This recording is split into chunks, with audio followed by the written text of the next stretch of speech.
Hey everybody, it's Movie Buff Beth and I'm back again with another video. Today I'm going to try something new. This is a series that hopefully I will continue to do in the future, in which I just sit down and recommend some movies to you guys. We do a lot of haul videos, I do my Everything I Watch videos, we do a few other kinds of collection overview videos, but we don't have any where we sit down and just dedicate some time to talking about a few movies that we would recommend you guys check out. And I want to start doing this more because I love movies and movies are my first love. I mean, the collection is a huge reflection of that, but I want to sit down and talk about movies on more of an individual basis and just give you guys some ideas of stuff you guys should check out, and also just kind of showcase a little bit of my taste and try to showcase some maybe underseen or underrated movies. It's very difficult to pinpoint, you know, what is underrated, but these are movies that I feel like people don't talk about enough, or just movies that need more of a spotlight. Today I have 5 movies picked out for you guys. I might do more in the future if I see that, you know, time allows for it in the video. But yeah, without any further ado, here are 5 movies that I think you guys should check out. First movie I'm going to talk about is from 2014. It is directed by Lenny Abrahamson, and that is Frank. This is the plain archive edition. I really love the work that they do, and for some of my favorite films it's well worth the upgrade. So in case you're wondering what version this is, this movie however is available on Blu-ray in America. I highly recommend you guys pick up that Blu-ray. I'll link all of these discs below, some Amazon links so you guys can purchase them. This movie stars Domhnall Gleeson, Maggie Gyllenhaal, Scoot McNairy, and Michael Fassbender in a very different type of role, if you will. So basically, to give you an idea of what Frank is about, it's a story of a musician played by Domhnall Gleeson who's kind of down on his luck and decides to join a band that is headed by the mysterious Frank, played by Michael Fassbender. Now, the first thing you might notice about Frank is that he has a giant papier-mâché head that he wears all of the time. Frank is very mysterious, not just because he wears a papier-mâché head, but he's just a very quirky, out there kind of dude. But he happens to be somewhat of a musical genius, at least so he thinks. He makes very weird, out there type music, and Domhnall Gleeson just becomes fascinated with him and his process. This movie has a lot of really dry humor, but there are several scenes that will just make you laugh out loud. Would it help if I said my facial expressions out loud? Welcoming smile. Delighted look. Again, it's a very quirky movie, a very dry type of humor, and if you like this kind of humor, I could definitely see you enjoying this film. It's definitely not one that gets talked about enough. I mean, especially because I've never seen Michael Fassbender in a role like this. I mean, he's just so out there. If I hadn't have known that it was Michael Fassbender, I would have never guessed that it was him. I mean, he's so different in this movie than anything I've ever seen him in before. But yeah, it's a quirky, out there kind of movie, but it ends up being really heartwarming and enjoyable, and the performances are great. I love Domhnall Gleeson and Maggie Gyllenhaal, and of course Michael Fassbender. You've never seen him like this before, so it's worth watching for his performance alone. Again, you can pick this one up on Blu-ray, so I definitely recommend you do it. And that is Frank. Next movie I'm going to talk about is from 2013. It's written and directed by Lake Bell and also stars Lake Bell, and that is In a World. I think I've mentioned this on the channel a few times before, and I'll probably mention it again. This is one of my favorite indie comedies of the last decade. It's just so good.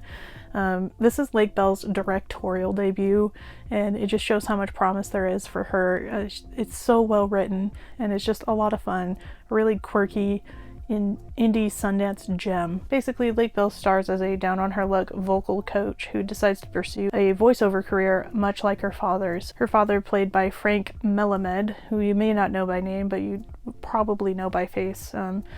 He is a very successful voiceover actor. He is the one that does the famous In a World over trailers, and his daughter would just really like to do this herself, but you know, this is often not a career pursued by women. Her dad especially felt like you had to have like a manly voice to pursue this career, and Lake Bell's character just wants nothing to do with that. She thinks that she can definitely do it. But yeah, there's some really great dynamics between the characters here.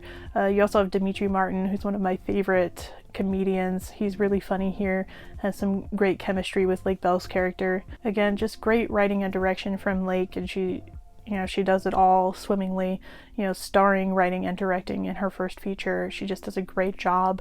And honestly, I wouldn't even have guessed that this was her first film. I have fond memories of seeing it in theaters with my sister Sarah, and it's just one that I really enjoyed and I can go back and watch again and again.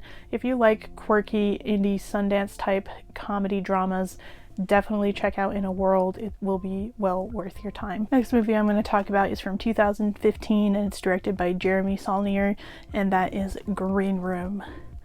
This one's put out by A24, obviously available on Blu-ray. Green Room stars Anton Yelchin, Imogen Poots, Aaliyah Shawkat, Joe Cole, Callum Turner, and Patrick Stewart. A punk rock band becomes trapped in a venue in the middle of nowhere after they witness the scene of a crime, and they find that the venue is run by a group of skinheads who are determined to make sure no one finds out about this crime.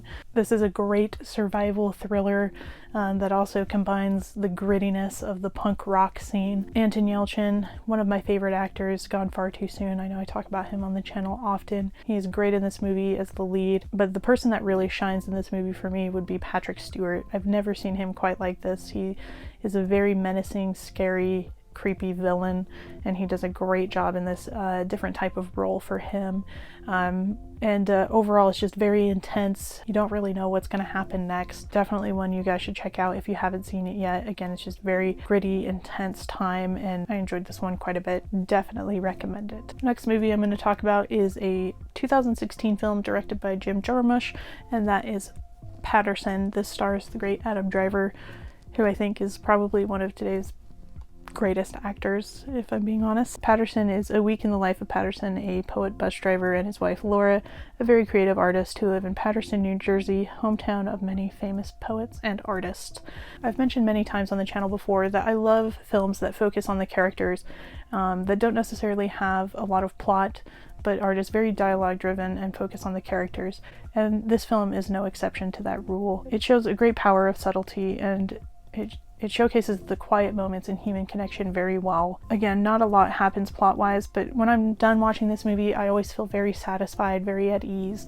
It's a very relaxing film, and you really come to care for the character of Paterson, but not because he's going through some grand experience, but because you just appreciate the life that he lives, even if it's a quiet, simple life. And I don't think that a lot has to happen to a character for you to come to understand them and understand their walk of life. Again, there's great writing. I've never been to Paterson, New Jersey, but I've heard a lot of people say that this movie does a great job of capturing the feeling of that town. Yeah, again, it's very low-key, but it has great emotional depth, and I think that you guys will definitely enjoy this one, so definitely check it out. It's available on Blu-ray. Now, the last movie I'm going to recommend, this one came out in 2011. It's directed by Jonathan Levine, and that is 50/50. This stars Joseph Gordon-Levitt, Seth Rogen, Anna Kendrick, Bryce Dallas Howard, and Angelica Houston. One of the pull quotes on the front is a laugh-out-loud comedy, which is true. There are a lot of really laugh-out-loud moments, but I would definitely say that this has a lot of dramatic elements as well. It's based on a true story of a 27-year-old guy who's diagnosed with cancer, and it's basically what he goes through in the process of trying to beat this terrible disease. My favorite part of this movie is the performances. They're very raw and real. Joseph Gordon-Levitt has proved time and time again that he's one of the greatest actors working today. And Seth Rogen is a fantastic comedic actor, and he definitely provides a lot of levity in this movie, but it also shows that he has some real dramatic chops. I think this is probably my favorite Seth Rogen performance, because he's silly and funny like he always is, but he also shows that he has the ability to be a dramatic actor as well, and I'd love to see him do more dramatic roles. And I just love this movie for the fact that it feels like you're really watching a real life experience. At times it doesn't even really feel like you're watching a movie. You feel like you are watching this character and his journey and trying to beat cancer. And yeah, it's difficult to find moments of levity and silliness in a cancer diagnosis, but this movie does it well, and it's tonally done really well. You know, cancer's not funny, but you can find joy and happiness even amongst this terrible process that people have to go through. And again, just the performances are so good, and I think this movie is very underrated. I think a lot of people saw it when it came out, and then people just kind of forgot that it even existed, and I wish more people talked about it because I love 50/50. Definitely one of my favorite films of all time. There's such a raw and powerful emotional sentiment to this film, and it stays with you long after you finish watching it. So yeah, those are 5 films that I definitely recommend you guys check out. Again, I'll link them below. If you guys have seen any of these, please let me know what you thought of them. And also, if you guys have any recommendations for me based upon these recommendations, please let me know. I'd love to hear them. Thanks as always for all of your support. I appreciate it. Don't forget to like this video, subscribe, hit the bell to hear when we upload new videos, and we will see you on the next one.